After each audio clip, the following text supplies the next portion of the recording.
Welcome everyone. Today we are going to start with India's internal challenges part 2. We have studied about part 1, which consisted about the Akali Dal, about Anandpur Sahib resolution, the unrest in Punjab, which consisted of Operation Blue Star and Operation Black Thunder. Also we studied about the issues concerning Northeast India, about the states Mizoram, Nagaland, Assam, Arunachal Pradesh. And now we are going to start with the three major problems, that is Naxalite movement, communalism and regionalism. So let's have a look.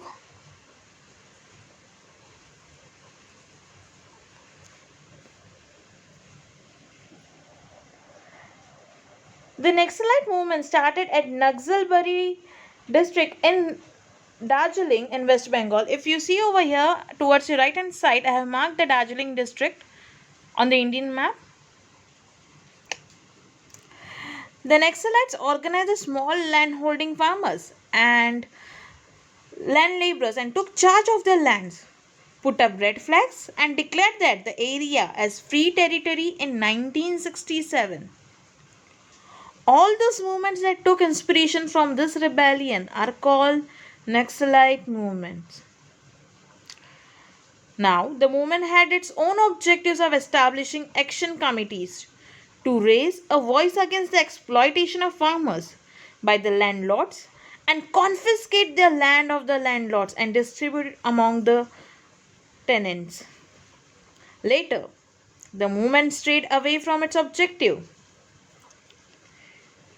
It took a resource to terrorism to prevent any government schemes and welfare policies from reaching the common people. So the Naxal started the parallel government schemes.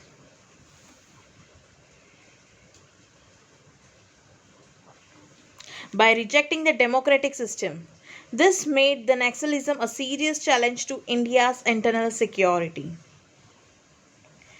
It posed a serious challenge to India's internal security.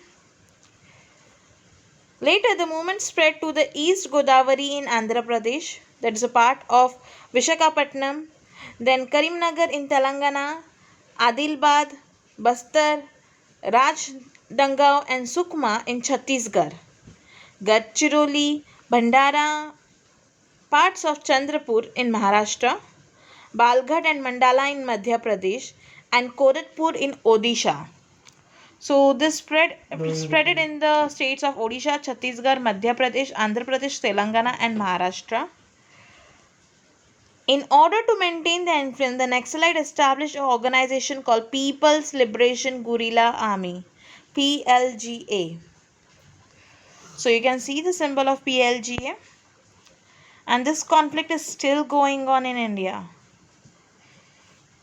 and is a major serious challenge to India's internal security.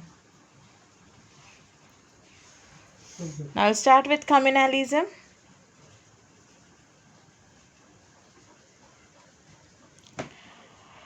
Communalism is a serious threat to the unity of a country. Communalism emerges out of narrow religious pride. The British sowed the seeds of communalism in our country, and because of which you can see we have a divided states that of India and Pakistan that was on the basis of religion itself. People of different religions have happily lived together since many centuries. There is nothing wrong in people of different religion living together in a country while being duly proud of their own religion. But when the pride becomes excessive, then it turns into bigotry. Each one then begins to consider their religion superior and others inferior. This leads to religious fanaticism. So if you can see over here, I have just given a cartoon art which says that there can be no peace until they remove their rabbit god and accept a duck god. So when we say that you need to renounce your religion and accept mine, that is the time when the problem has been created. Now what is fanaticism? Fanaticism is believing without a rational thinking. Fantasism is the base of communalism. It makes an oblivious of national interest. People of different religions don't trust each other. They become suspicious of each other.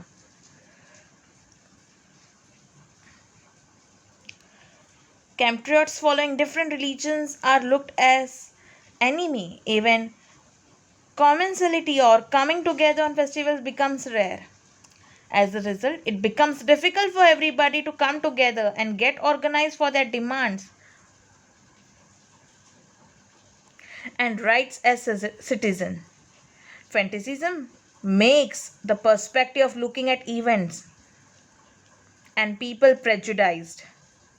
Some people begin to think of economic and social questions also in the framework of their own religion.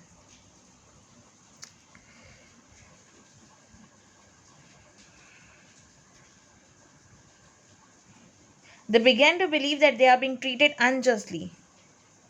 They hold the idea that government is partial against their religion.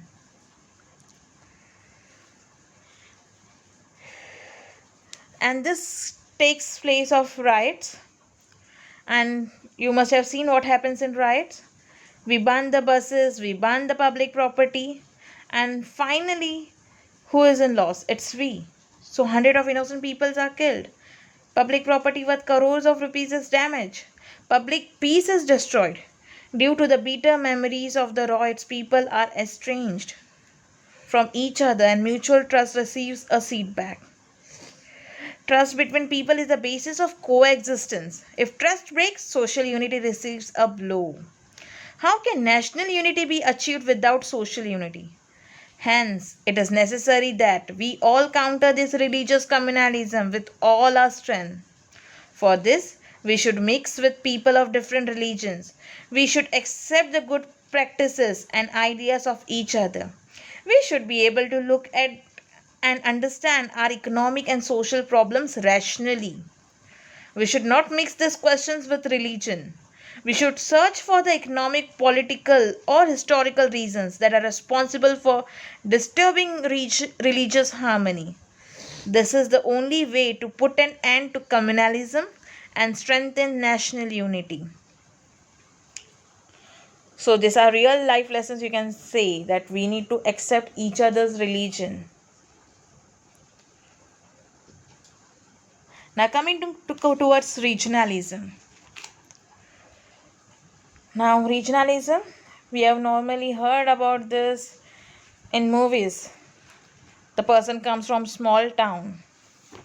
So this is how this is a problem for regionalism. Regionalism means having excessive pride about one's region.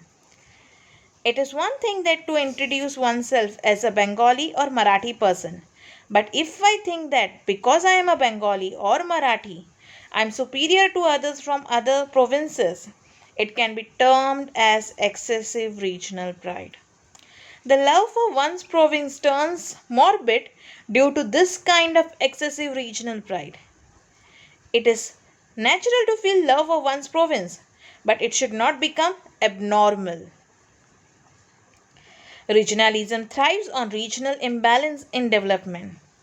In the post independence period, some states achieved more progress while some states remained backward.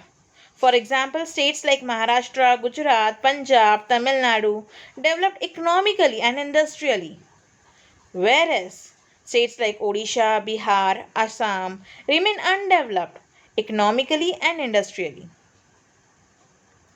So, economic development and reforms are the foundation of progress.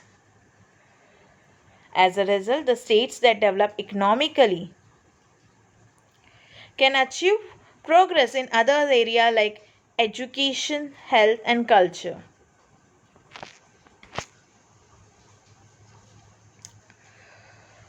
The states which have not developed in the manner remain backward in education and civic amenities. The opportunities of the development available to the people in developed states are not possible for people in backward states.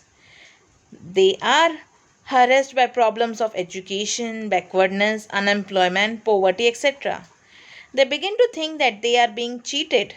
They are being kept away from benefits of undevelopment because they have been kept away from the benefits of development.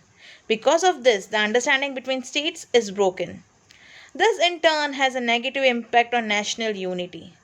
The economic imbalances that has endangered this understanding needs to be set right. Our government makes efforts in this direction. Regionalism can affect developed as well as undeveloped states. The people of developed states begin to believe that they are superior their to their superior history and culture, hence they have developed that much. They begin to look down upon the people of underdeveloped regions. They are not willing to share the benefits of developed with the backward states. On the other hand, the people from backward areas need to arouse the regional identity to organize themselves. For this, they try to unnecessarily glorify local traditions and culture to prove their uniqueness. This leads to regionalism. It endangers national unity. The evil of regionalism can be tackled by reducing the imbalance in development.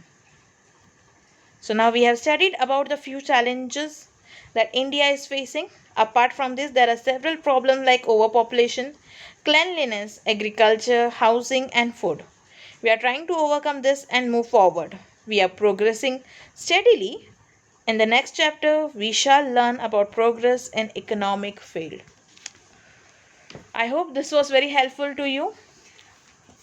Thank you.